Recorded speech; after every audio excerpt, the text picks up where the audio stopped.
wherever it is you're tuning in. Welcome to Ticket Price, the only movie podcast where your hosts talk with a little gumption. I don't think gumption's the right word to use there, but a little chutzpah. We speak with gravitas. What? And we talk with mushmouth. What's gumption got to do? Exactly. Boom. Our show has life. Who am I? I'm the one with gumption. My name is Jake. I am co-host of this dumpster fire. I'm the voice. Sitting across the way, co-host extraordinaire, editor-in-chief, and the only man who thinks the role of Wolverine would have peaked with Sylvester Stallone. Tevis at Master Control. Tevis, how are you, sir? That would have been fantastic. I would have loved it so much. No, it would have been terrible. I'm doing okay. Wolverine's healing factor would have never come up because he never would have gotten hurt. That's The Rock. Sorry. Who got it from? I don't know. Sylvester Stallone got hurt in a couple of movies. Yeah, Rocky. The Expendables. He got hurt in The Expendables? He got his ass kicked in The Oh, Expendables. yeah, Stone Cold beats him up, Cold, right? Yeah. After he slaps that woman around. Stone Cold's character yes. The slaps character. that woman around and then beats up Stallone. And then Randy Couture lights him on fire. Him being Stone Cold's character, yes. Not Sylvester Stallone. All right. Today's episode. All right. Everyone brace yourselves. Mama always said if you do it quick, it hurts less. We're going to rip the Band-Aid off of the MCU. Now, we are. When we did it with the DCEU, I still don't know what EU means. You told me once, I think, and I don't European Union, I think. So wait, Detective Comics European Union. Yes. Got it. DCEU. We ripped that They have Band-Aid their own off. currency, apparently. That's what I hear. I don't know. We rebelled, and I don't have to put up with any of that Euro nonsense. They don't have very much currency, the DC EU, because all their movies suck. That's true too. How's that reboot going for them? I don't know. I'm anxious to see what James Gunn can do. I'm not. Now, we did that, and we watched Black Adam. And boy, was that a stinker. That was something special. Not special good, but it was special. For the MCU, we drew it from the hat. I hate everyone. But we will be looking at the 2011 film Thor. Thor? Well, it hurt. Now, that's a classic Robin Williams joke. Classic! Because it's Robin Williams, I will refrain. Thank you. Don't speak ill of the dead, Tevis. You'll be joining them soon enough. Shit heart and stuff. All right. Written by Ashley Miller, Zach Stintz, and Don Payne. Something about movies with three white writers inherently makes me nervous these days. If a screenplay takes three writers. From what we've had to slog through, yes. Same. Yeah. Directed by Kenneth Branagh. Starring Chris Hemsworth, Tom Hiddleston, Natalie Portman, Anthony motherfucking Hopkins. Hell yes. All right. This got a good cast.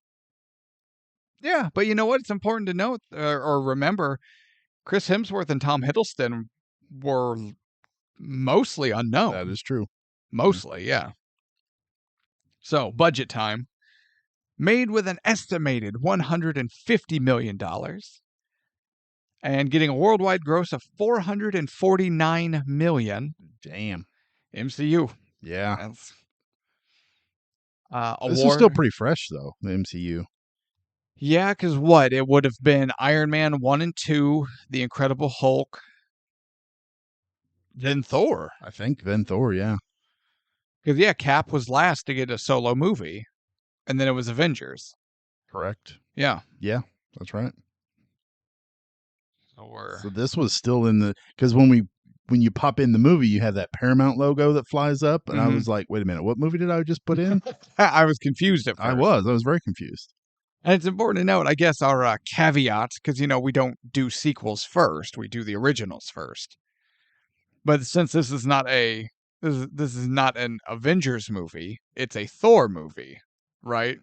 So this is the first movie inside the Thor series of movies. Correct. So we didn't break our rule. I think that's how we're justifying this. Sure. That argument is weak. Like, we'll manage. Tevis's seasoning weak. What? You don't season your food. We've talked about this. Oh, you're making fun of my rice again. I put butter in it.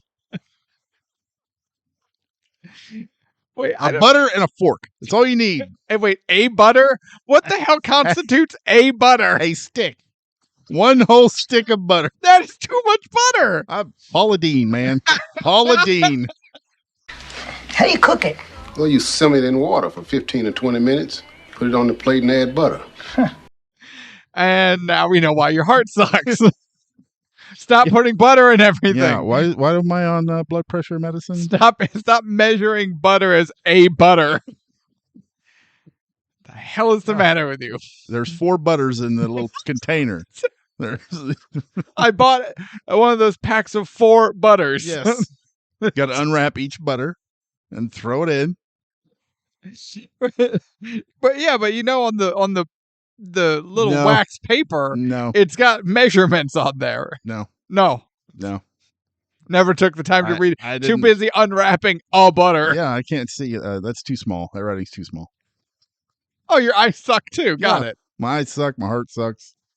My kidneys are failing probably. Well, let's just throw all butter into this movie and keep going. Now, awards. 5 wins, 30 nominations. Okay. Nothing particularly special. So I didn't pay it any attention because I don't care.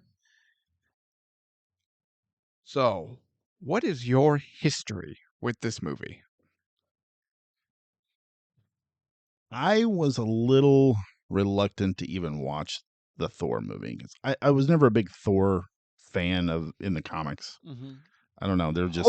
Hath thou permission to enter thy divine Asgard? Then that's the reason right there.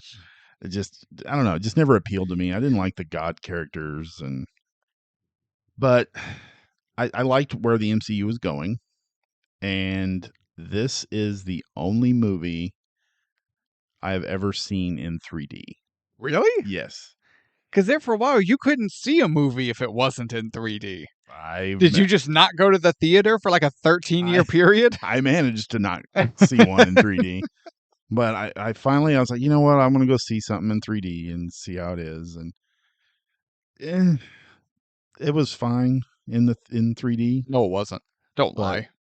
The only standout of it in the 3D aspect was when they're going across the Rainbow Bridge. They're flying through through space and stuff. That was cool. But the rest of it was like, meh, whatever. Yeah. So I never really cared to see another movie in 3D after that. But I did. I seen this in the theater. I enjoyed it. And when it came out on DVD, I was like, yeah, I'll buy that. Yeah. So I have it in my collection of the MCU movies. What about you? I did see this in theaters as well. Big Marvel guy, big MCU guy. I was excited for it. My buddy and I, as soon as it launched or dropped or released, whatever, insert whatever verb you like. I don't care. We went and saw it. I remember enjoying it and being all hyped up for it and hyped up for what it was building to. And I remember being all in. Just like, yeah, let's do this, rabid fanboy. And I bet since then, I've not counting watching it for the show, I bet I've seen Thor one other time. Really? In between then and now, not counting watching for the show, yeah. Okay. I never felt like it was one I needed to go back to. And then I went back to it because of this show. Damn it. All right. Are we ready to get into it? Let's dive in. So as my notes state here, as the movie opens, crazy weather is crazy. The Storm Chasers. Yeah. Where are they at? New Mexico. What town? Doesn't matter. Yes, it does. No, it doesn't. Yes, it does. No, You it know what the doesn't. town's name is? It barely registers that it's New Mexico. I don't know how to pronounce this, so bear with me. And why are we bringing it up? Because it does mean something. All words mean something. Puerto Antiguo, New Mexico. Okay. It means old bridge. Oh. See what they did there? Oh. Yeah. Oh. Yeah. Oh. Oh. Oh. Moving on. I think I ran the gambit of feelings. Okay, cool. All right. So yeah, we have Natalie Portman's character, whose name I just blanked on because she's Jane. Judy? Oh, Jane. Judy. Jane. Judy Dench. Definitely wasn't Judy Dench. Excuse me. Dame Judy Dench. Judy I am so sorry. Put some man. respect I on am that. so sorry. And we can cross Dame Judy Dench off on ever joining us here in the show. She is storm chasing with a colleague and mentor and a student. Yes. She is a student because she's not dying for 6 college credit hours. Jesus. So they're like, look at this weird phenomena, and they go check it out. Crazy weather is crazy. Eric Selvig, the mentor / colleague, is played by Papa Skarsgård. He is so good He is, yeah. in pretty much everything. Yeah. I do like him. I do too. And the student is played by Kat Dennings. She's okay. Is she? Yeah, she's fine. Totally She's fine. Totally fine. She doesn't get on my nerves as much as Aquafina, but Whoa, whoa. Oh, God, I'm going to get sick. Oh, God. Oh, Lord. but Right. that being said, a little Kat Dennings goes a long way. Yeah, I agree. Like butter. A little No, goes a long way. I don't agree. More butter the better. Water. I need 3 butters. What? Like, what the hell is he talking about? Get the hell out of my store. Get this man some butter. So there's this huge pillar of light and rainbow and lightning and thunder and dust. And do they hit Thor with their cart at this point? Yes. Okay. And And they then hit him like 4 or 5 times in this movie. We'll get there. I'm glad you're laughing. That makes one person. There were 2. Not here. Not presently. I think Kat Dennings laughed a couple times. That's just because she's can't get through a scene like a professional. So then James Cameron or Stanley Kubrick or someone just knocked Kenneth Branagh out and took the director chair for a little bit because now it was time for exposition. Granted, as my notes also state, exposition is always better with Sir Anthony Hopkins, which is true. Anthony Hopkins narrating, I like. He could tell me I had a tumor and I had 3 months to live. I'd be like, that's pretty cool. What? Wow. Damn, thank you, sir. Can you? Wow. What Can else? you say that again, only slower? But you know what? Take the dressing off of it. Remove the immense and admittedly wasted talents of Sir Anthony Hopkins. Yeah, I said it. And God, it's just this huge exposition dump explaining Norse mythology, Asgard, the Bifrost, Odin, Thor, Loki, the war between the Asgardians and the Frost Giants, and Laufey, and just whatever. No, whatever. No, there's a better way to do it than this, and B, your audience probably doesn't actually need this much exposition. Yeah, I kind of thought there was a lot that they could have just, glossed over and maybe explained it in story. In story and not just, but they paid for Anthony Hopkins. They had to get him to do something. Absolutely. Now, granted, he cuts a resplendent figure as Odin, no doubt. Oh, absolutely. It's He's also amazing. easy to forget how big Anthony Hopkins is. Oh, like tall? He's a big dude. Yeah, he looks monstrous. Yeah, in he's some a of these big scenes. dude. But yeah, he might be the best part of this movie. Well, we'll see. We'll touch on that at the end of it. We just started. Because then you didn't. We just got to Asgard. We just got to Asgard, which happens like 10 minutes in, if that. So we learn that Thor is about to be named king. Odin's gonna retire or some such. And Loki's like, man, my brother, me. I'm gonna do Loki-based shenanigans, me. Yeah, my brother. That does not sound like Tom Hiddleston at all. No, but it does sound like Loki. No, I'm pretty sure that's spot on Loki. It's low key Loki. No. Boo this man.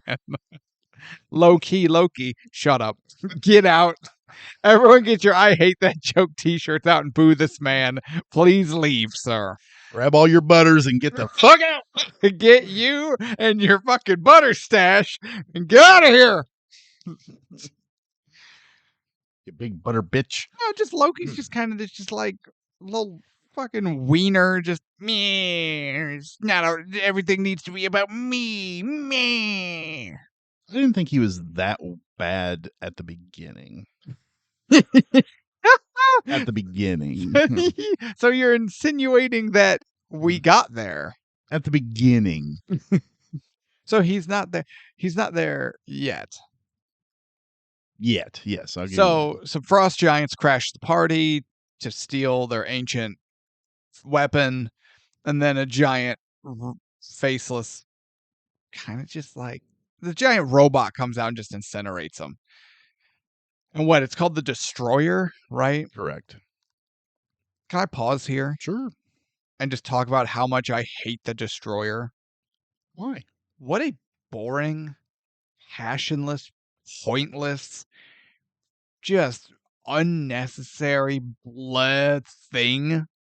It's not really a monster, but it's not a weapon. But they were like, we need some kind of suit of iron because, like Iron Man, it's his Iron Man suit. They even joke when the thing shows up on Earth. They're like, it's probably one of Stark's, and this the face mask starts to open. They're like, here we go. But there's no face in there. It's just a pit where it's like infernal hell engine fires up and shoots death beams out of its face hole. Here's an idea. You're dealing with Norse mythology. If you're going to have some kind of doomsday weapon creature combo, do something cool other than this boring robot that shoots laser beams. Meh. Yeah, and see, I can't even say, well, that's not comic book accurate, or it is comic book accurate, because I was never a Thor comic fan, so I don't know. Yeah, I'm not big on the Thor comics either. So if it is comic book accurate, maybe the comic book writer should have tried just a little harder. Yeah, but this is also the era where, every character's name kind of matched their power, like Dr. Octopus. Oh, it's Dr. Octavius, and Oh yeah, Professor X. His name is Xavier, and he leads the X-Men. And they all live in the X mansion, and they all have an extra power. And that is literally how I heard Stan Lee describe that in an interview once. And I went, why do we like you? Yeah, there was a few that was like, oh wow, you really stretched out and thought about it there. You had one real shallow, thin, weak idea, and you stretched it as far as it would go without like a almost like Reed Richards. Fucking stretchy. Sorry. And Sue Storm. But the grumpy one's name was Ben Grimm. Yeah. Fucking stupid rock monster. Yeah, fuck you, rock monster. Whatever your name is.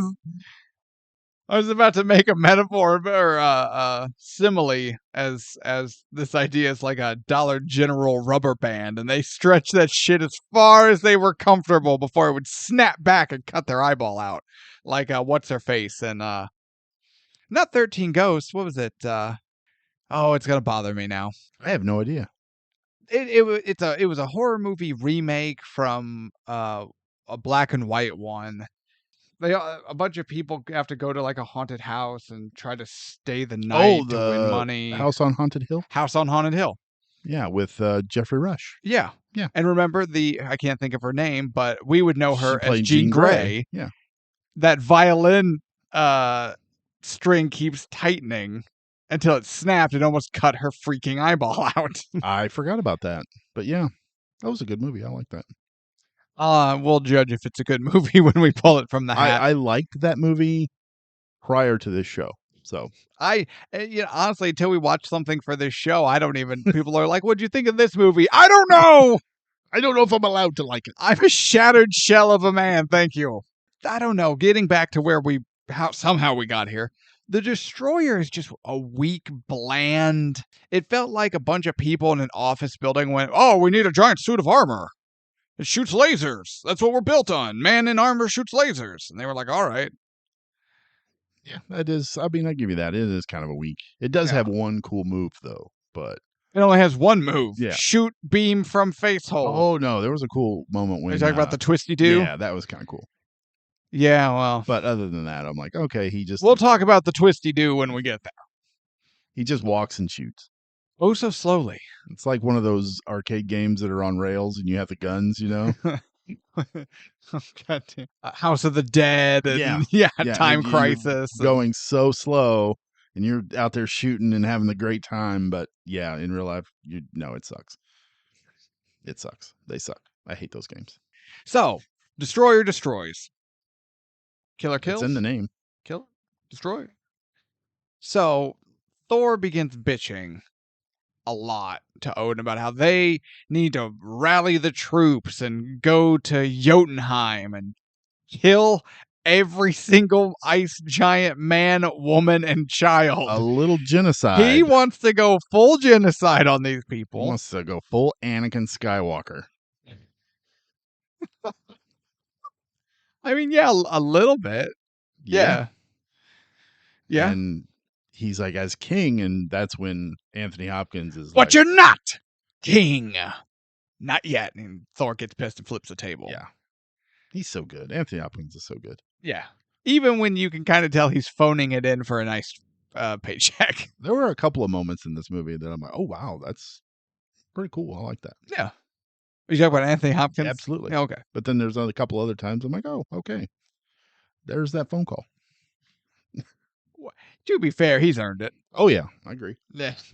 And he looked at the script and went, "They're offering me how much?"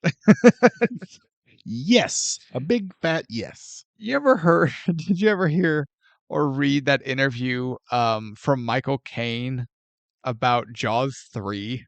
No. So, he's protagonist of Jaws 3, right? And they're like, did you ever watch Jaws 3? And Jaws Revenge he was in. Whatever. Yeah, was that 3? I don't remember. Pretty sure Revenge is... No, Revenge 3D, is 4. Yeah, 3D. Whichever one he's did in. There. Okay, whichever one he's in. Yeah, it was Revenge. The one with the growling shark. Yeah, but in the original, it still kind of roared. Not like this. This motherfucker was a lion. Well, they're like, "Did you ever see insert Jaws movie he was in?" And he went, "No, but I did see the house it bought me." And I'm like, yeah, to me, that was Anthony Hopkins in this movie. Yeah, and I think he's done a couple because he was in one of the Transformers movies. As someone who, as the only person who's never seen a Transformers movie, I had no idea Anthony Hopkins was in one. Yeah, it was to the point where I'm like, this is a little ridiculous, this franchise. And then I saw he was attached to it. I'm like, oh. It didn't get you excited. It made you sad. It did. I was like, oh, man, they drug him into this. Yeah. It's like when Bruce Willis was attached to every single direct-to-video release for the past 10 years. And he was only in it for 20 minutes, maybe. Yeah. But he's smack dab on the cover. He's not even the protagonist, but it's his name as top build. Yeah, it's just, they were just trying to cash in on him. And yeah. It was a little sad. Thor decides, you know what? Dad's wrong. We all been there. He rallies his troops. And by troops, I mean his 5 friends, if you count Loki. Which apparently they do count Loki at this point. Yeah, he's still part of the group. Yeah. So it's But Loki does kind of trick him into going. Kind of talks him into going, rather. yeah, but with the old reverse psychology, talks him into going by trying to talk him into not going. But his words are It didn't take much convincing. no. Thor wanted to go. Yeah. So you have Thor, Loki, Lady Sif, and the Warriors 3. Jerk off. I don't know who those honestly, and even Lady Sif doesn't get any screen time. I don't know who you 4 people are. Or why I'm supposed to give a shit. So they get their horses. I'm sorry. What were you going to? I'm bringing up the phrase that was used later in the film. Is there a Renaissance fair happening? Base. We have Xena, Jackie Chan, That's racist. and Robin Hood. And the Jackie Chan one was racist. Yeah, a little bit. That's racist.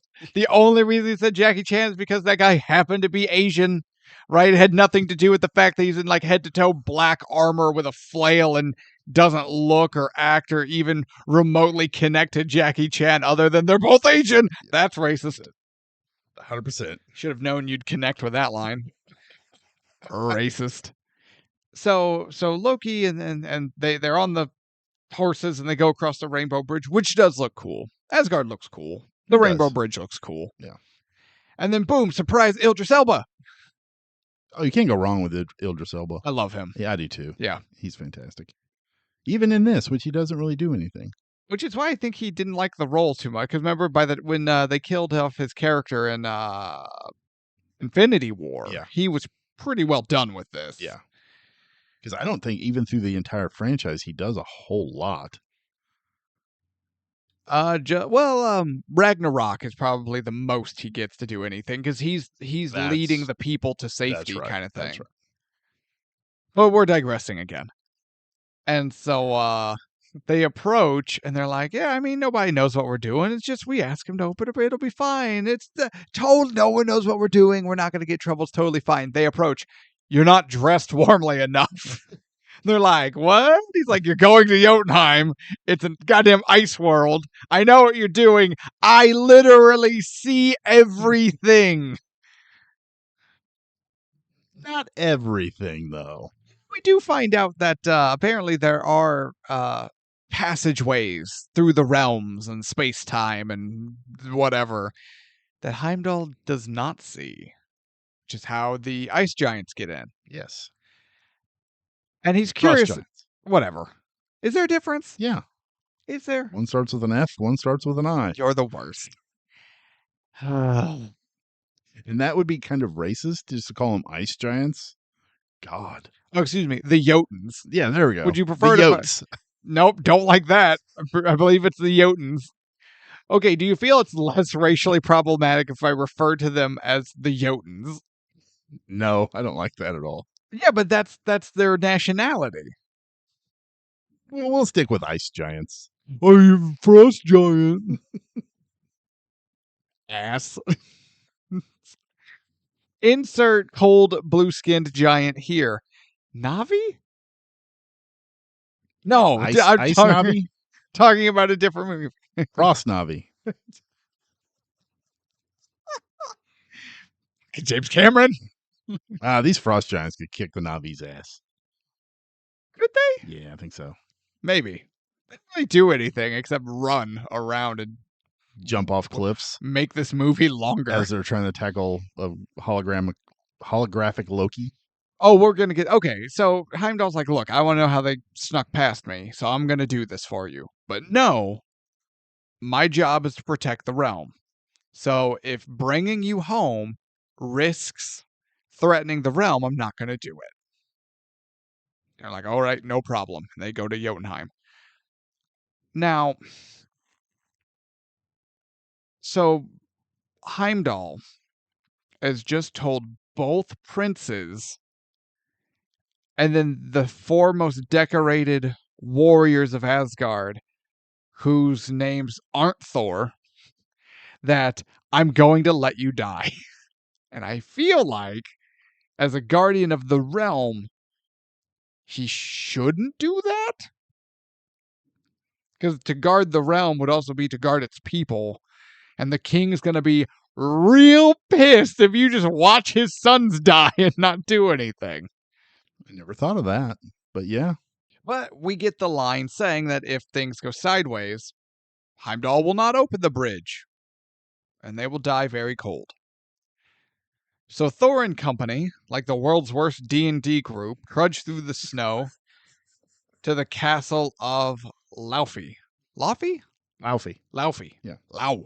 I really put Laufey. And I guess I'm assuming that he is king of the frost giants, the ice giants, the Jotuns. And The so Yotes. Don't forget the Yotes. nope, the Yotes. I guess he's king because he's more giant than they are. I don't really know how their system of Well, then rule that would works. require more exposition, and I think Anthony Hopkins was tired. Well, he was getting ready to explain more, but he was getting a water break. Yes. So Thor's like, "Hey, fuck you, man! How'd your assassins get in there?" And they're like, "The House of Odin's full of traitors. Eat my nuts." Thor makes some threats. Laufey says, like, "Look, you can leave right now, or I'm going to kill you." And Thor is young and dumb and full of spunk and gumption, like we are, and he refuses. And the fight is on. Well, they do turn to leave, and that's when one of the frost giants, One of the soldiers was like, "Run home, little princess." yeah, and Thor's like, "Oh, I can't let that stand." Doesn't That Loki just shows his- say so close? Yeah, Like they were turning to leave. He's like, "Oh, we were yeah. almost there." That just shows Thor's youth. Youth. His youth. The two Utes. And so then Thor blasts that guy in the face with a hammer.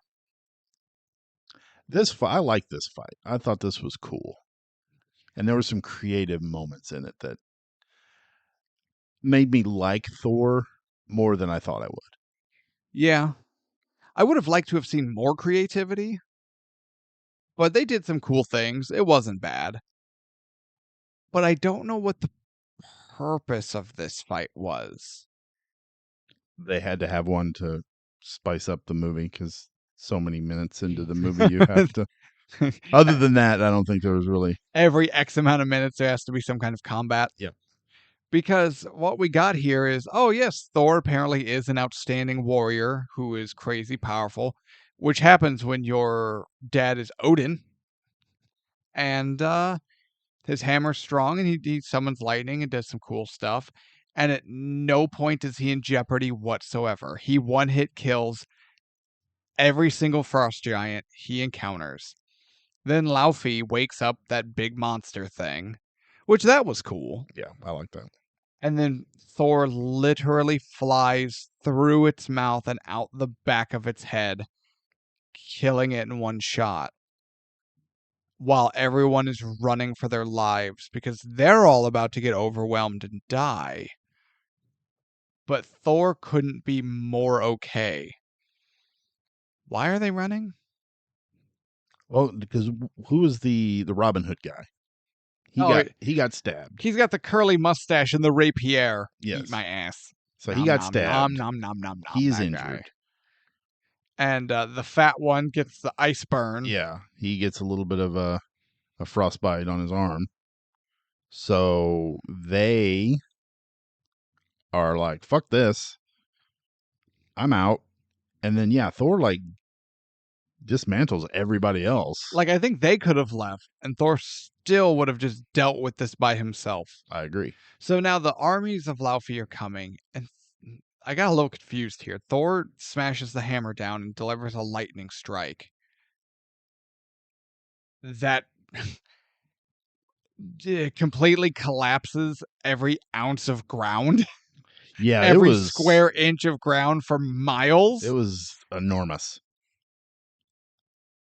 So I don't think that's how lightning works. Well, it was also, he did like the hammer smack thing too. I don't think that's how ground works. Well, it's different ground. It's ice ground. But did they just use the ice ground to bridge a giant sinkhole that led straight to the heart of their planet? because that seems like poor planning on their part. That seems like real poor city planning on their behalf. Well, Laufey will be on the phone to the architect. What the hell, guys? I am going to send a strongly worded email to this architect. You This is some guys, bullshit. Clickety, clackety, clickety, clackety. you on his ice computer. You guys told me the problem was fixed. We just iced over it. No, I told you to fill the sinkhole. Then Odin shows. They're like, Heimdall bridge. There is no bridge. They're gonna die. Oh no. Then the bridge opens, and there's Odin, full armor, spear, horse, resplendence, and he's like, Laufey, bro. If he would have said that, that'd have been totally worth it. This movie would have been a 10. It would have just been like, dude, bro. He just come down and be like, bro, what are we doing? We don't have to be this way, bro. He's just like, hey, I'll handle this. It's fine. No war. We can be cool about this. And Laufey is like, your boy brought war to us, asshole. And he was like, exactly. He is a boy, and his actions were that of a boy, not of a man or a king. And I will go home and I will deal with him like a boy. We don't need to go to war. I'm not going to lie. I'm on Laufey's side. These motherfuckers roll in unannounced, uninvited, and start killing people. Yeah, I agree. Fuck them. Laufey didn't do anything wrong. No. Hashtag Laufey did nothing wrong. Justice for Laufey. Justice for Laufey. He was just defending his people from this blonde-haired ass. Although he did help, he did send those ones into the vault at first and tried to steal their ice TV back. I believe it was a casket. It was an ice casket. I still think it was an ice TV. He just wanted to watch the next episode of Housewives of Orange County. Oh, the Housewives of Jotunheim. If that society has women, I didn't see any. Now. Oh, yeah, I see what you mean. No, I didn't either. Maybe they were behind the wall just hiding. Well, they still died in the massive collapse Thor caused. Yeah, that architect's going to get a mouthful or an earful. Ooh. He's gonna get him. Oh my. Maybe that too. I don't know. Oh my. Earful. He's going to get an earful. Right in his mouth. Open wide like the sinkhole. So they go. So the Asgardians.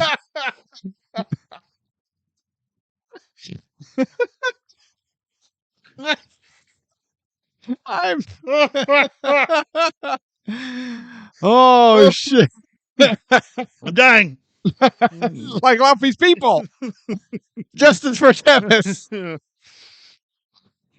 Okay. So the Asgardians go home. They just fuck off.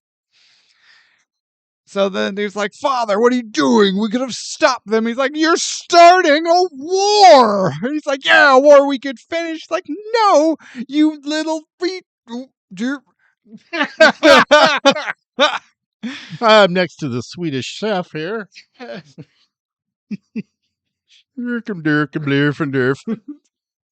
I've been doing so good too. So he's like, you're an old man. We could have won. He's like, no, you forgot everything I taught you. We don't seek war. We prepare for it. We're ready for it, but we don't just kick doors in. And then Thor calls him an old man and a fool. And then Anthony Hopkins just rolls over there and rips his cape off and removes all of Thor's powers and banishes him from the realms. I really enjoyed the moment Loki was trying to get a word in, and Odin just turns at him, points, and growls. In my notes, Odin yelling at Loki gets me every time because I just laugh because he's like, but Father, not you! I love it. I don't want any of your bullshit right now. I'm dealing with your brother's bullshit. Yeah, he didn't even have to say any words. No, he just went, and Loki's like, oh, shit. I know what that means. Time to shut. That's probably not the first time Loki's been growled at. Oh no, absolutely not. So Thor is banished to Earth, and then Odin makes the now famous proclamation that he, whoever is worthy, shall be able to lift this hammer and gain the powers of Thor, and then he throws it in the banishment portal behind. So Thor gets cast down, portal still open, then he throws the hammer. Portal closes. Boom. End scene. End scene. Yes. Next. And now I plan on talking really fast. Because I don't. Oh, what would you like to talk about pretty much as soon as Thor hits Earth? Because there's not much to talk about. Really, the only thing I want to touch on is Hawkeye. Oh, so That's the main thing I really want to kind of. okay. So before we get But we can there, so we can Thor lands, we can gets hit fast by the forward. car, stands up, starts making proclamations about being Thor. Kat Dennings' character freaks out, tases him. They load him in the car, take him to the hospital. He wakes up in the hospital, starts making proclamations about being Thor and breaking restraints and throwing people around. And so they inject him with whatever medicine to put him out. And so then he like face plants into the glass and does the slow motion like face fall I like that. That was as fun. it squeak, and then he gets out of the hospital only to boom, get hit by the car again. And I'm like, guys, depending on how you want to slice it, we've either gotten the same joke with a slightly different punchline 4 times, or we've gotten 2 jokes told twice with slightly different punchlines within 15 goddamn minutes. Yeah, what is this, Clue? Life of Brian. Yeah. Ugh. I feel like when I first watched this movie, the jokes kind of worked for me. On rewatches, not so much. And then I feel like now that after I watched it for this show, I was like, okay, so they took this little snippet and that is what Thor has turned into. Yeah.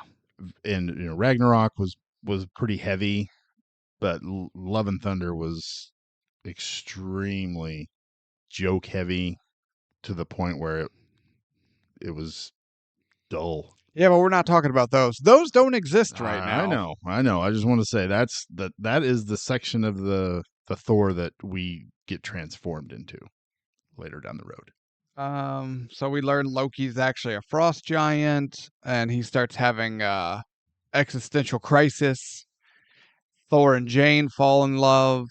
When Loki and Odin are having their conversation about him being a frost giant and he was the runt of the litter, this conversation between these two is excellent.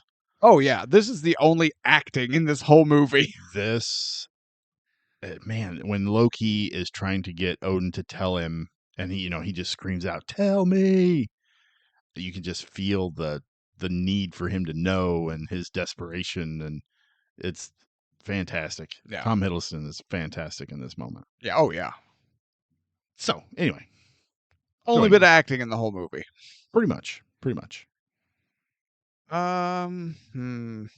So Shield shows up. They steal all of Jane Foster's equipment and her notes about these astrological phenomenon.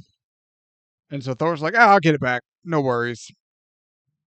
And and then we get, because he's a fish out of water. He's not up with modern human times, and he doesn't know about cars. He's like, I'm hungry, and he eats an entire box of Pop-Tarts. First of all, okay, that's not that big of an accomplishment. I did that before the podcast. Everyone talking right now has eaten in a single sitting an entire box of Pop-Tarts. Yeah. I'm not proud of it. Tevis might be. I'm not proud of it, but it has happened. This is not that big of an accomplishment. He's like, I drank the cup. This is more. And he smashes the cup and shit. I'm like, and these are, I guess, kind of like you, where I'm like, I feel like I remember enjoying these jokes more at the time, but I don't now. But honestly, that might have been some kind of mass hypnosis. That might have just been some kind of like Mandela effect. these are the jokes, and I'm supposed to laugh at them because this is an MCU movie, and I love Marvel and I love the MCU, so obviously they can do no wrong. You know what I mean? Like, I think I was under some kind of spell, some kind of witchcraft. But you get what like I just like I'm watching this and not even no chuckles, snickers, not even a titter. And then Thor walks into the pet shop. He's like, "I need a horse." Like we don't have horses. We have dogs, cats, and birds mostly. Well, then give me one of those large enough to ride. It's like he's such an idiot. He doesn't know anything about animals, right? He doesn't know these animals. This isn't his planet. I don't know. These jokes are just like not doing it for me. They're just not. I agree on this watch through. I was a little more critical of them than I was previous. Mhm. So yeah, but man, they worked for me way better than some of the other jokes we've sat through in other movies. He stepped in dog poop. That's Tevis. why it's funny. Tim Curry stepped in dog poop, and every single character could smell it individually at different points. Yeah, that's exactly where I was going too. I don't think you understand. You just don't know humor. Well, how does it feel to not understand anything that's funny? If Clue is what was funny, then I'll be happy not understanding it. So Jane gives Thor a ride. They go to where the hammer fell. Oh, I guess, okay. Oh, you want to talk about the redneck party? The redneck parties, they're all barbecuing and trying to lift the hammer. That was humorous. Sponsored by Dodge. Nodge, as they tore the back of that bed off, the truck bed off. For Stan Lee's Stanley. truck. Did I get it? I've always enjoyed Stan Lee's cameos, but I like this one a lot. It was quick. He didn't say too much because there's been a few that I'm like, okay, stop talking. And done. But it was just super quick and it's over. And then even later on in the film, when Thor's at the diner eating, you see that pickup truck driving behind him, coming back into town. Yeah, with no bed. Yeah, I enjoyed that. So that part was humorous, I guess. I still didn't laugh or chuckle, but I enjoyed it. But then Thor goes, S.H.I.E.L.D's got their research site around the hammer built up. Thor sneaks in. And then everyone pretty much catches him immediately. So we have a bunch of armed government agents and officials and security. And they are the most top secret of top secret. And no one shoots this motherfucker. No one thinks, I'm just going to shoot this guy. They all go, obviously, we will charge at him one at a time and fisticuff. We will engage in fisticuffs one at a time as the honorable tradition mandates. Well, they do call for somebody to get up high and get ready to shoot. Yeah. And this is the part. Okay. As far as Hawkeye as a comic book character, I don't care about. Get a good-looking mask, you tool. As far as Hawkeye as a movie character, I didn't care about. But seeing him just this brief, 3 minutes maybe? Oh, not even. Yeah. Not even. I got excited because I knew what was coming later on in the MCU. Right. This just gave me a taste of, they are going for it. And I appreciated that. Mm-hmm. And it was like, watching MCU movies now, it's like they make a movie to get you excited for the next movie. They don't concentrate on the movie that you're watching. Mm-hmm. It's like, what can we set up for the next thing? This is what they did with Hawkeye. They just gave you a taste, and it was only a small taste, but they still built you up for what was coming down the road. Yeah. And I think it was done way better. They concentrated on the film that they were telling, but just give you a small little taste of what is down the road. Well, and the thing Because is, he does nothing. Hawkeye does nothing in this movie. he's in a crane bucket in the rain. I'm like, this dude's gonna get hit by lightning and Yeah. die. Yeah, he's literally is. There's no reason for him to be there. It's a cameo. It's an Easter egg almost. Yes. Of like, do you know who this guy is? Yeah. Because we've talked about before MCU versus DCEU. Marvel in the early stages did it better because they, like you said, they concentrated on their movie. And then you got little cameos or little Easter eggs or little whatever that could honestly just, that's all it is. Mhm. It's leading up and it's breadcrumbing to something bigger. But if it didn't, it wouldn't matter either. It's such a small moment. Right. Where you're like, oh man, that was cool. That's like, we don't, that we saw Hawkeye for a second, right? If Avengers never happened, you could still go back and be like, oh yeah, this brief little like Hawkeye cameo. Mhm. And that's kind of cool. Because they saved that shit for during the credits. That's why the post-credit sequence became such a big deal. Because we got our movie, and then how that connects and where that's leading to, what it's building to, that was post-credit scene. And then we started getting 2 post-credit scenes for some reason. And, it honestly, I feel like they kind of lost the art at somewhere along the way. I agree. Yeah.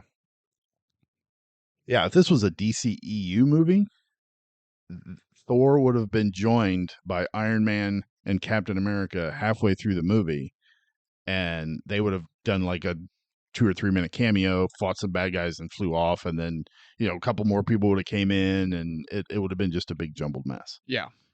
And we all would have gone, what are we watching? Yes. Thor can't get the hammer. He's still not worthy. And he's arrested. Eventually, Eric Selvig comes and gets him out, even though Coulson knows that Dr. Selvig is lying, but he's like, oh, I want to see where this goes. And lets him go, and they're tailing him. And so that's when I do enjoy this part of Eric takes Thor to a bar, and he's like, look, I don't know what you're about, and I don't care. I care about Jane.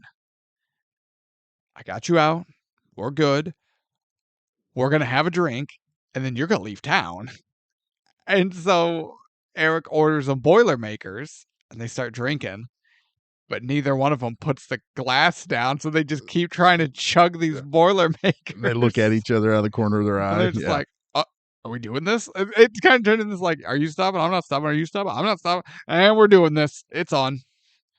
And then they turn into buddies. Because they drank a few beers. And so then that's how it works. there's Natalie Portman has a knock on the door, and there's Thor carrying Eric Selvig on his shoulder. It's like, oh my God, what happened? He's fine. We drank, we fought. He made his ancestors proud. Best line in the whole movie. Yeah. We drank, we fought. He made his ancestors proud. The look on his face, on Eric Selvig's face when he gets put down on the bed, I don't know why. It just makes me laugh. He almost looks like a child that's just knows he screwed up, but he's just having the best time. I don't know what it is. It's just that look, boy. It's great. Well, he was like, I still don't think you are the God of Thunder, but you could be, or whatever he says. He's having a good time. Yes. So Loki does more Loki-based shenanigans because Odin, during their Loki and Odin's argument, Odin falls into Odin's sleep. Now, Odin's sleep, per the comics, lasts 24 hours. And during that 24 hours, Asgard is on the highest defensive alert.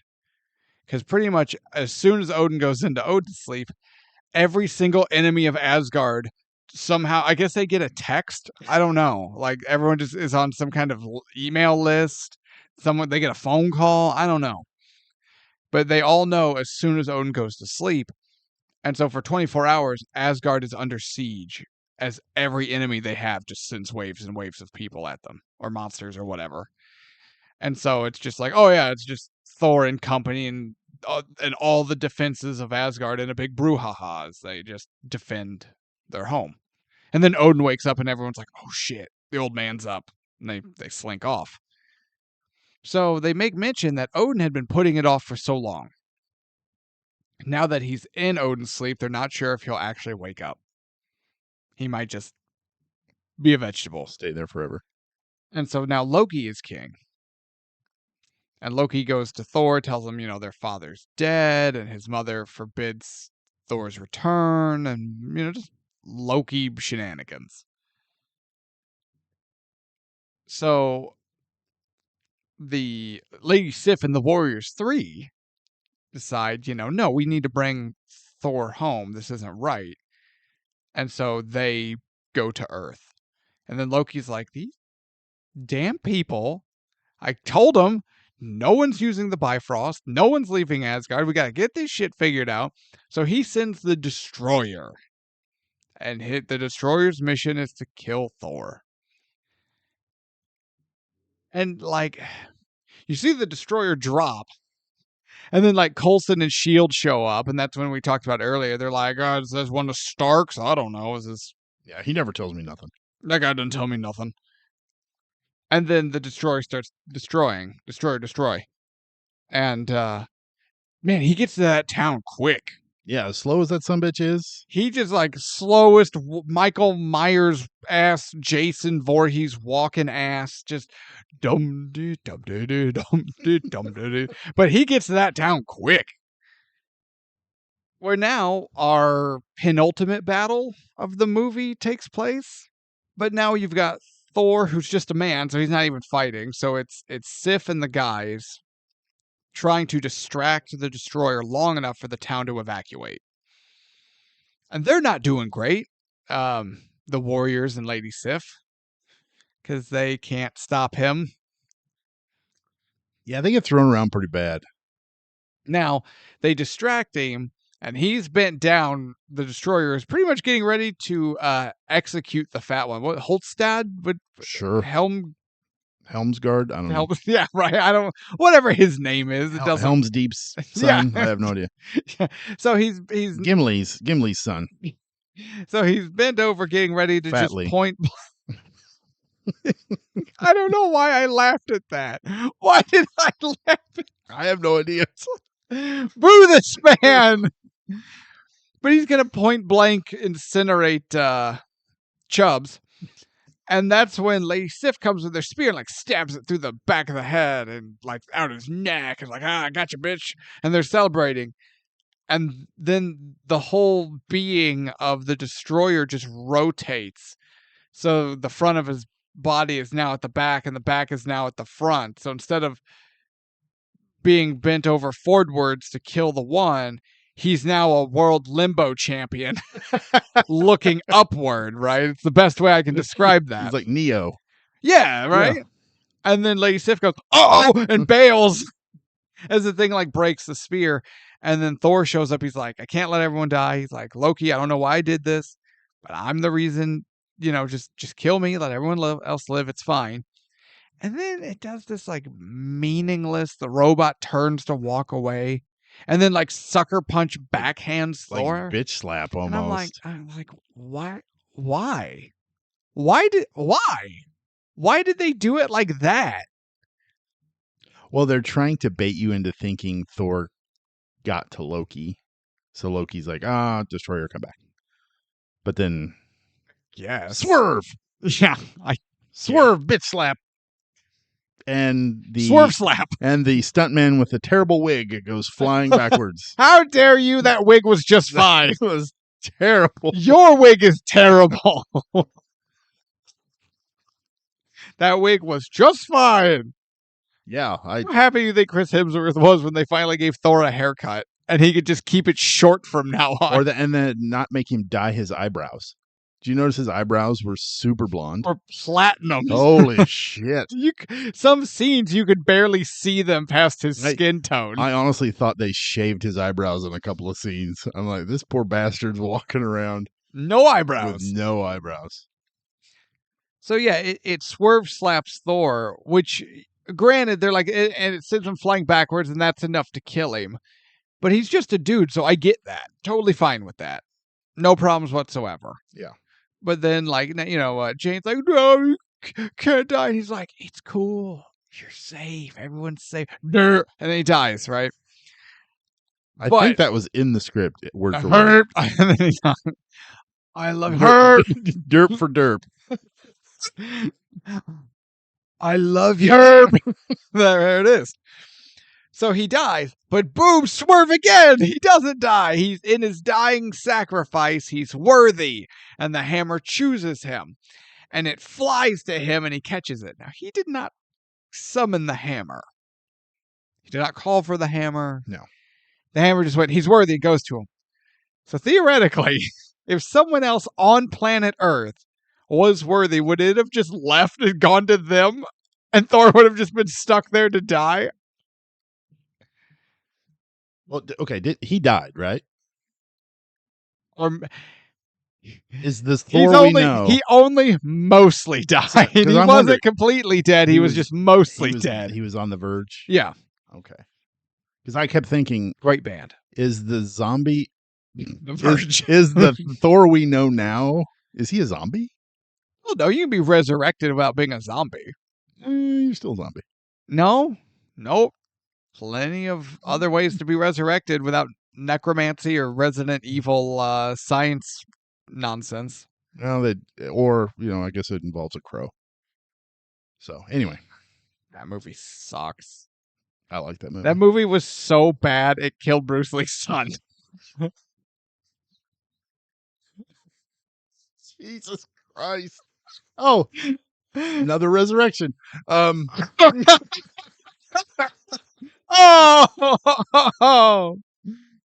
Oh. Was that too hard? I didn't know him. I don't know. I don't like the movie The Crow. I don't know. So now Thor is like full Thor, right? And then he just immediately dismantles the destroyer like it's nothing. They have spent the entire movie building up the aura that is the destroyer. And Thor destroys it immediately. Yeah, but Thor's way more powerful than anything in this movie. And why do I care? There's no legitimate drama. There's no tension. There's no, oh my God, what's going to happen to this guy I kind of like? Do I like? Yeah, totally. Yeah, it's Thor. It's totally cool. It does, because you know he's untouchable. Yeah, that's why you had him lose his powers at the beginning and get banished. Right, but now he's Thor again, like full power Thor again. But now he is more responsible. He's smarter. He has more respect. Right, but what I'm getting at is he's still not in any jeopardy. I feel like there should still be a level of jeopardy as he fights the big bad. But is it the big bad? As far as fighting goes, yes. I mean, the big fight was with him and Loki. If you can call it that. That's true. So, Thor effortlessly destroys the destroyer. Destroyer destroyed. Destroyed the destroyer. Yeah. Blah, So, robot's dead. Good riddance. That thing sucks. Thor's like, hey, you want to see the Bifrost Bridge? It's pretty dope. And then he and the Asgardians go home. Come to find out, Loki had invited Laufey, and several Yotes, There you go. assassins in to kill Odin while he slept. Except swerve again!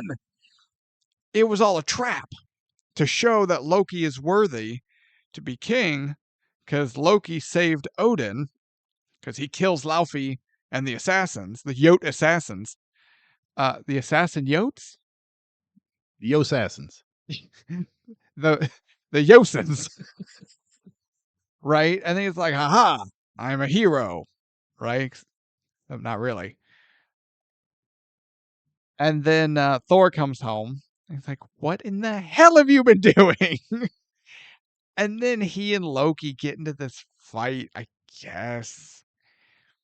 And it's hard to feel anything in this fight because you're just sitting here the whole time going, Loki has no chance. And it's like, so Loki even shoots Thor with Gungnir, which is Odin's spear. That spear is arguably the single strongest weapon we have ever seen in the MCU outside of the Infinity Gauntlet. I cannot stress how powerful Odin's spear is. There's a reason it's only ever wielded by the Allfather. Thor takes it in the chest and then just stands up. And I'm like, oh, F this then. He just took a nuclear bomb to the chest at 6 feet of range, and he just up. Right? The Destroyer, nothing. Loki, nothing. Frost Giants, nothing. The Spear, nothing. He's untouchable, so why do I care? There's no jeopardy to draw me as an audience member into the battle. As far as Thor as a character when he's at his most powerful, I would agree. But in this movie, the jeopardy comes from when he is banished and is mortal. And he has to learn how to be worthy. Yeah, but that's not jeopardy. That's just I'm watching Chris Hemsworth reenact a episode of The Facts of Life.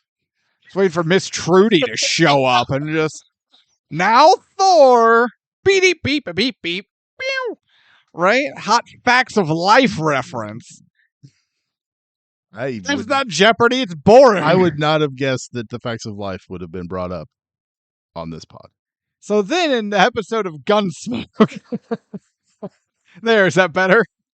For everyone playing bingo, Gunsmoke. The best part of the fight scene. Thor beats Loki. Obviously. To keep him subdued, puts the hammer on Loki's chest. And that actually I thought was really clever. Because if Loki just doesn't move, he's fine. But as he struggles to get up to stop Thor, that's when the hammer's invincible amount, or, what's the word? Not invincible, but... Immovable? Yeah, but like it has an infinite amount of weight, right? Like it will always have more weight than you or whoever or whatever has power to lift if they're not worthy. So as Loki, if you really think about it, as Loki's trying to lift it or move to stop Thor, he's killing himself. Had he tried hard enough, the hammer would have gone through his sternum into his heart. Yeah. That would have been cool. That would have and probably saved us a lot of trouble in future movies. Really cool. Yeah.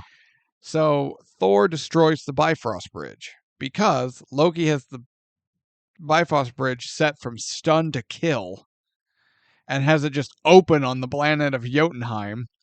Because now it's Loki's turn for genocide. So at this point, I'm going to bring this up. We learn of the Asgardian Jotunheim War where Odin damn near commits genocide and eventually stops and goes home. And then Thor decides to advocate for genocide and then goes to Jotunheim to get some genocide on. And then eventually is forced to flee and he stops. And then Loki decides everybody else is doing it. Seems like a good time. Can I get me some of that genocide? Man, everybody else is.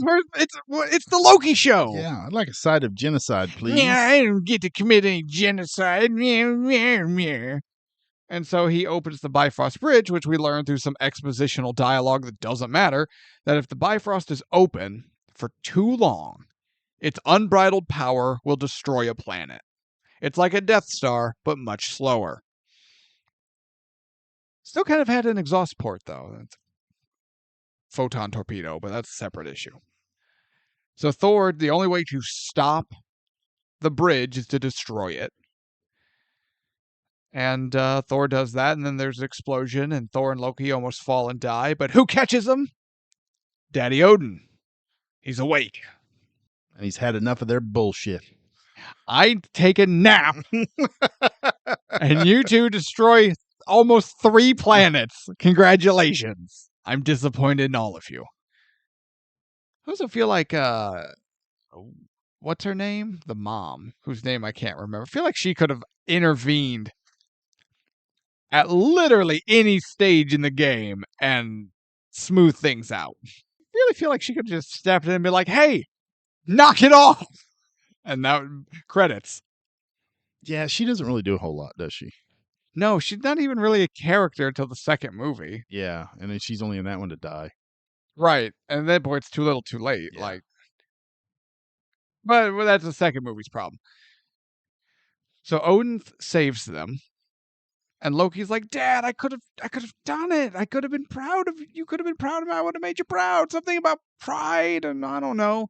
And he just hits him with, no, Loki. So obviously, your father's disappointed in you. You've let him down. The only rational thing to do is commit suicide. As Loki lets go of the spear and falls into a black hole. And Thor cries. And Thor does his, yeah. Yeah. And then, Odin picks him up, and that's when they have their real father-son moment. No one like that stepchild. Get out of here, you adopted little bastard. That son of a bitch down there. So he's just like, now you're ready to be king. He's like, maybe. There'll be no wiser king than you. I'm not ready yet. So Thor turns down the throne, realizing that he's not ready for that yet. And he goes on to be the protector of the realms as he pines for Jane, who he can't visit because the bridge was destroyed. And roll credits, I think. Yeah, that sounds about right. All right. Was there anything we didn't touch on? No. I think we nailed it. All right. Is it final thoughts time? Ratings. Well, yeah, but that's part of the final thoughts. Yeah. Oh, yeah. Sorry. Ratings. Yes. You all forced me to change my format, and now no one remembers the new format, and I hate it. Final thoughts. Well, to kick off our final thoughts, ratings, IMDb, 7. Okay. Rotten Tomatoes. IMDb. Nice. Rotten Tomatoes, 77. Wait, is IMDb a point? Like Yeah. 7 point something? Well, it's 7.0, but they do like they the will 7.5, 7.7. if they feel the need to, yes. Okay, I couldn't remember. Yeah. Oh, yeah. They'll decimal if they need to. Well, then never mind that comment. I think Rotten Tomatoes is a little high.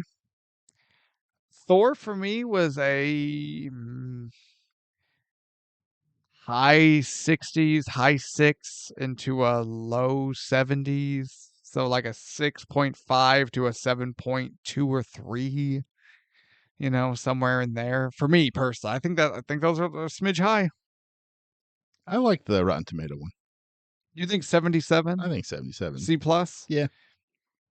All right. I'll give it that. Well, you're wrong, but if you're agreeing on 77, you're both wrong. Okay, I'm 78. I want to go 78. That's 1% more wrong. You're now more wrong than Rotten Tomatoes. Congratulations. Thanks. That's what I was shooting for. All right. Review time. IGN. 3.5 out of 5. Thor may not be a game changer for comic book movies, but it's solidly entertaining. Ebs. Our buddy Ebert. Now, I'm going to read this verbatim. If it sounds clunky, this review was rife with editing errors. Okay. Which really made me question its professionalism. Are you worried that it was written by AI? A little. But like early AI, like early voice detection, like, please say why you are calling. You can say things like, place order, need help, customer service. And you're like, need help. I'm sorry, I do not understand what you said. Please say, need help. Well, our directory is up. Just shut up! Ebs, 1.5 stars. Damn. Thor is a failure as movie. But a six. Is this from Doug the dog in Up? Doug Ebert. Shut up, let me get through this. Thor is a failure as movie, but a success as marketing. So through a lot of forgotten words and misspellings and other odd issues, Ebert went on a lot about how like this movie is bad but no one thinks it's bad because it's part of what is this early ground level foundation of the MCU. It was marketed well. It got people hyped and excited. And it just got everyone was just so whipped up into a frenzy about the MCU and the Avengers and all this buildup that they were blind to the fact that this is not a good movie. Or excuse me, Thor is a failure as movie. Everyone is blind to the fact that this is failure as movie. Well, as fan of MCU movie, I disagree. This is not 1.5 stars is way too low. Especially knowing what he has given 3 stars and 4 stars. Fair. You know what? So that's fair. I was then his opinion is flip-flopped. Failure as opinion. Yes. fails as opinion. Because he's given some shit. 3.5, 5 stars. You want me to go stars. back through my notes just to make you mad again? Because I will. What? While you were sleeping, he loved. Fast and the Furious, he loved. Keep talking while So Gremlins 3 stars. While you were sleeping 3 stars. There it is, right there. Gladiator 2 stars. 2 stars. Fast and the Furious 3 stars. So by his logic, Thor. Where the Crawdads Sing, Ebert.com. That's Ebert.com. 2 stars. While Where the Crawdads Sing is half a star better than Thor. So by his logic, Thor is better than Gladiator. No? Because all his shit is flip-flopped. Oh. It needs to be just turned around. Flip. So it should be 5.1 star. Wait, what is flipping? What is 1.5 stars is equal to 3.5 stars.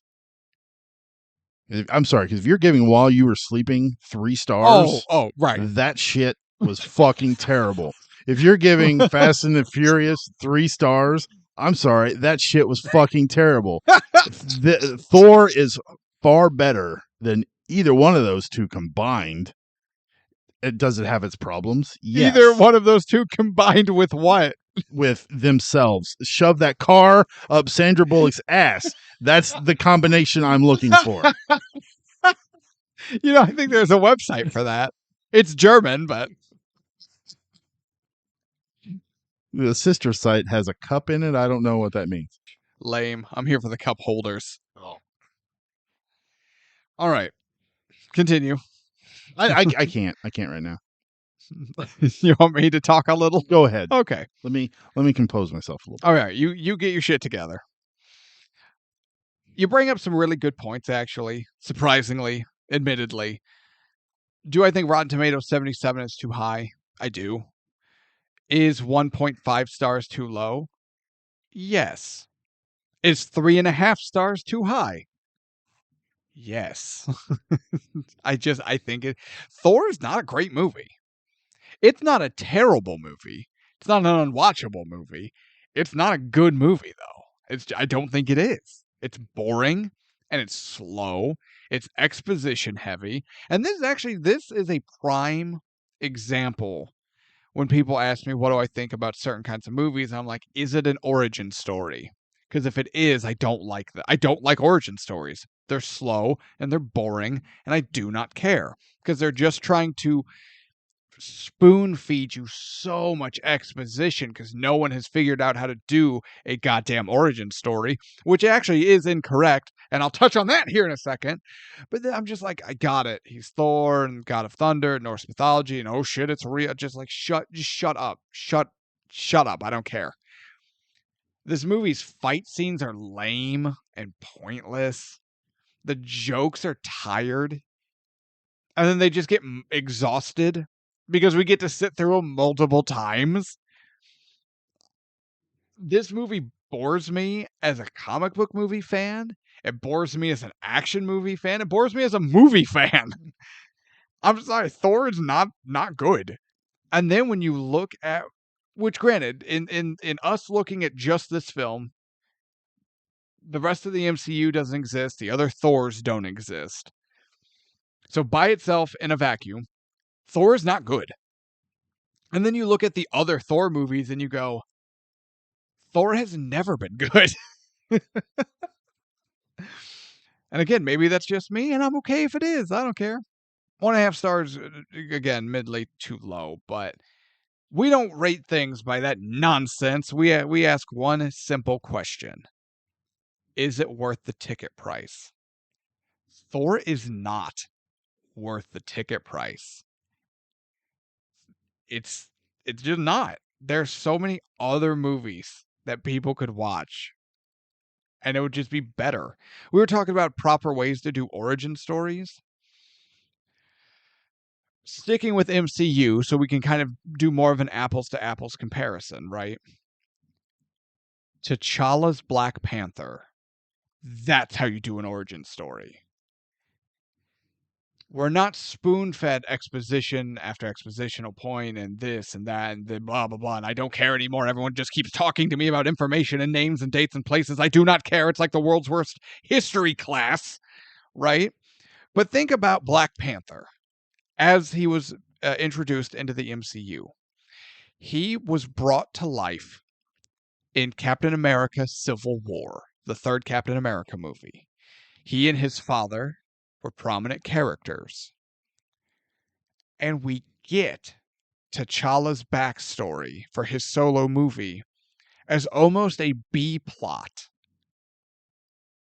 throughout Civil War. In Black Panther, they're not well, then his father died, and T'Challa had to take up the mantle as king and Black Panther to defend his people and lead them to a brighter tomorrow, and a tragic bombing, and he tirelessly seeks his father's killer, and blah, blah, blah, blah, blah, blah, blah, blah, blah, blah, blah. No, they didn't do that, because they worked it into the action and the plot of a movie. So we're not spoon-fed that T'Challa's father dies. We see and experience his father dying when the UN building gets bombed. We see his hunt for his father's killer as he mercilessly hunts down Winter Soldier, Bucky. We see T'Challa grow as a man and as a king, and quite frankly, probably to be worthy of the hammer, if we're being honest with ourselves, when he learns to forgive. Because while Bucky's body killed his father, he realized and understood that Bucky did not kill his father. Bucky had no control over what he was doing or what was happening. And so we see him take the moral high ground and forgive. And we get all this establishing moments built into the action of Civil War. So when Black Panther got his movie, we could just get right to the cool stuff that mattered, and we didn't have to sit through Anthony Hopkins explaining Norse mythology like we're a bunch of third graders. So Black Panther was not an origin story. The movie was not. So I feel like that's an unfair comparison. No, I'm saying that's how you do an origin story. Oh, I see. Okay, I get you. Is because in Civil War, we got his origin story. Yes, baked into the actual story. Baked in, yes. Man, I don't see how they would have done that with Thor, being that it was the third MCU movie. Right, so that would have been a little difficult. Unless you had just baked it into his own movie.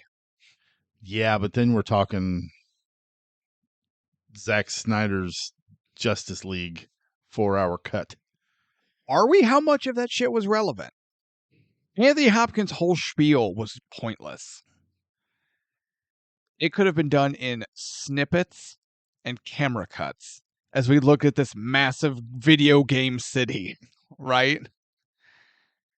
Yeah, but even then, I don't know. I feel like it would have been the same. But you to your point too, you even said like they paid for Anthony Hopkins. Oh yeah, they paid. Use him. They were getting Anthony Hopkins, right? Paid for him. Yeah, but I think if you're going to have exposition, you either get Morgan Freeman or Anthony Hopkins. I agree with both of them. So. Yeah, But origin stories are boring. Origin stories are tough. Boring, and I don't care. Although I do love watching the Waynes get it, but that's a separate issue. It's Uncle Ben for me. Take this, Benny. Fuck you, Uncle Ben. Bam. So no, I'm sorry. Thor is not worth the ticket price. Not only do I not think it's aged well, with the hysteria and the hype and the fanaticism that was early years MCU, now that haze has faded, I'm like, this movie was never good.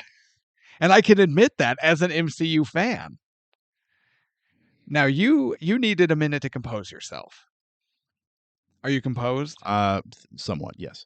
Would you like me to keep talking? Because I will. No, it's good. Because even Spider-Man and Spider-Man might be slightly better, be a better example. He gets a cameo in Civil War alongside Black Panther, and everyone, oh shit, Spider-Man, that's cool. But then Spider-Man Homecoming,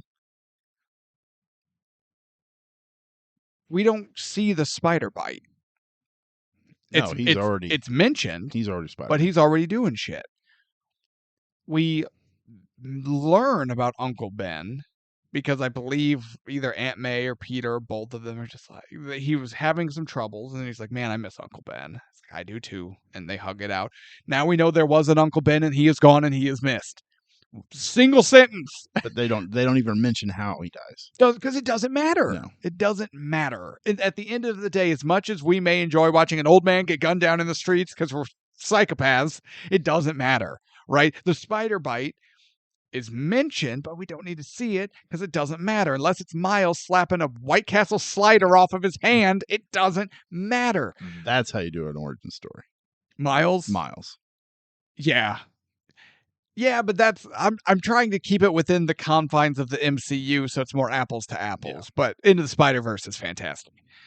But then we get to just see Spider-Man doing his Spider-Man stuff, which is why we're all here, right? And that's why we're doing this.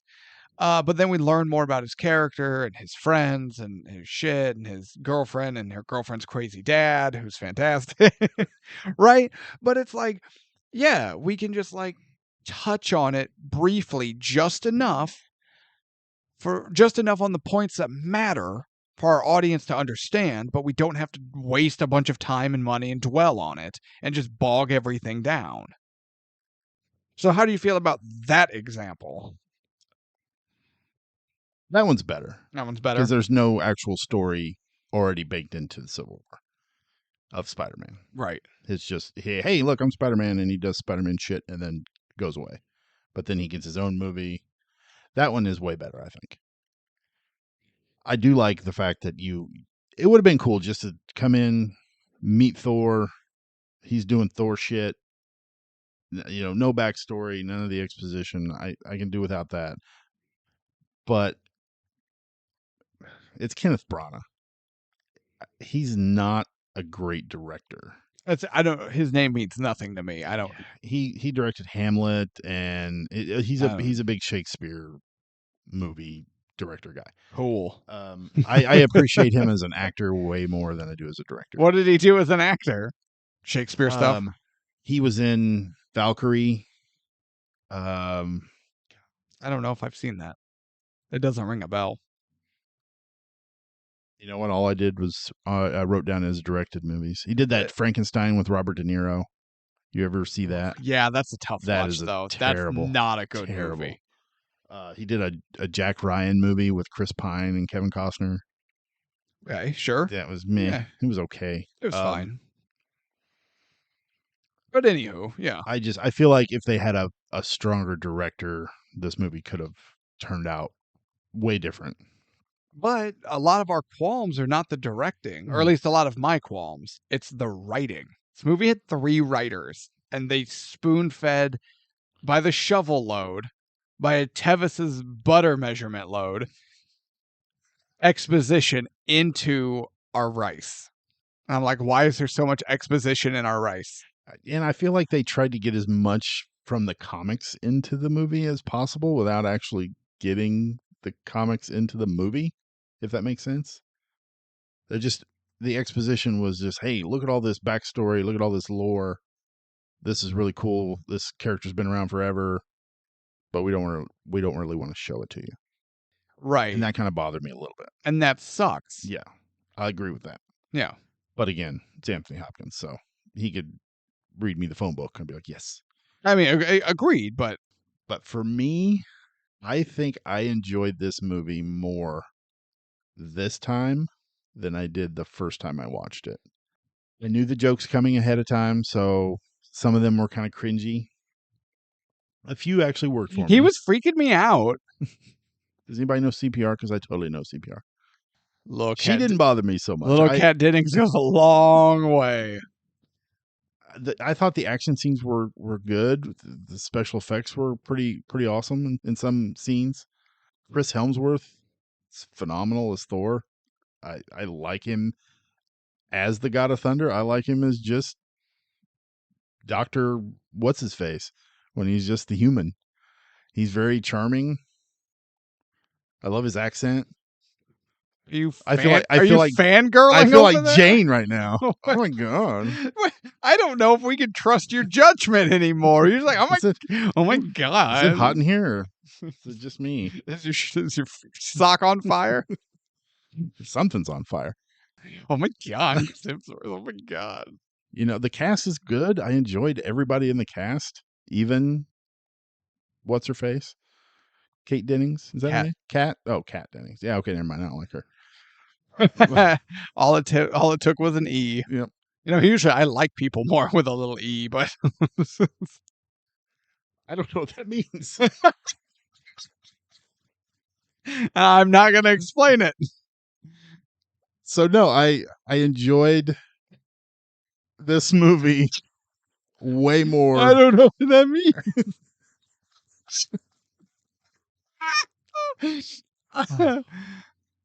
So I'm gonna say this movie is worth the ticket price. I want to say you are incorrect. You can say as you're over there swooning. This movie will make you wet. Oh my! Whoa! We're just, usually I like a little more build up. I like a little more preparation. No, this movie was fun. Is it? It's not something you have to do a whole lot of thinking. Just sit back, enjoy the action, the humor, what little humor there is that works. There's not a whole lot. A couple of the good acting scenes, one phenomenal acting scene. Yeah, I like this. Yeah. It's worth the ticket price. Well, you did say one thing that I agree with. You don't have to do much thinking when you put this one in. No. And there's nothing wrong with just a good mindless action flick. Except it's got to be good, and this wasn't. I think it was. I cannot remember the last time we disagreed on a movie. Was it Gremlins? Wait, did you say Gremlins was worth the ticket price? I don't think I did. I don't think you did either. That's right. I don't think I did. I don't think it was Gremlins. Lethal Weapon. Lethal Weapon. Because you said it wasn't. No, you said despite the story. Right. Yeah, that's right. I think you said it was. Well, I can't remember. I'd have to go back. Doesn't matter. So, you know what? We have a comment section. Let's use it. If you've watched the movie recently, let us know your thoughts. If you haven't, revisit it or visit it for the first time, let us know what you think. Which one of us is right? Is it or is it not worth the ticket price? Do you know Chris Hemsworth had some competition for the role? It came down to two people. Okay. You know who the other person was? No. His brother, Liam. Gross. I think they chose the right brother.